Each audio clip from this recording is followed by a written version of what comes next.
The Business of Credit Cards, Lesson 1, a simplified look at the authorization process.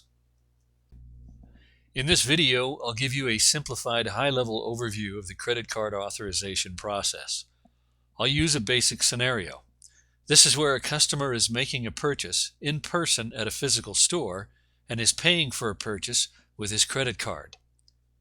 Now, in most situations, when someone pays in person with a credit card, the transaction happens in two phases. The first phase is called the authorization phase. The second phase is called the clearing and settlement phase. These two phases happen at different times in the process. The authorization phase happens at the point of sale. It isn't until the end of the day, or maybe even after a few days, until the second phase starts. In subsequent lessons, I'll discuss both the authorization phase and the clearing and settlement phase in depth.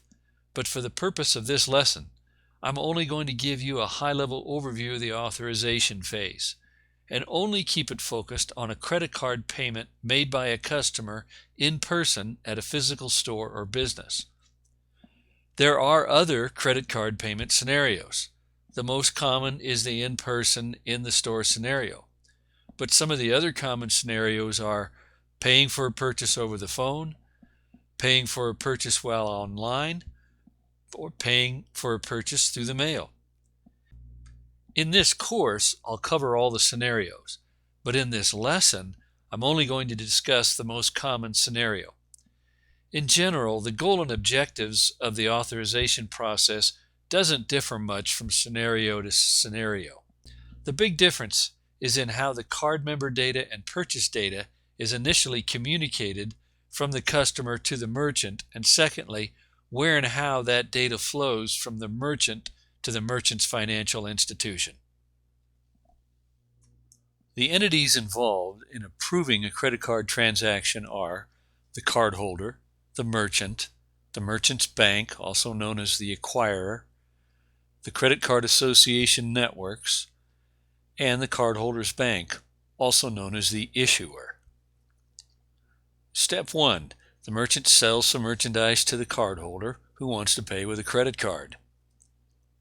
Step 2. The merchant sends an authorization request to the merchant's bank. Step 3.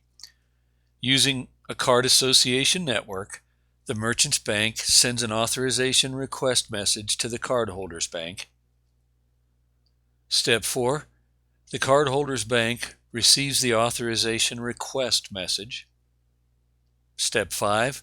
The cardholder's bank processes the authorization request.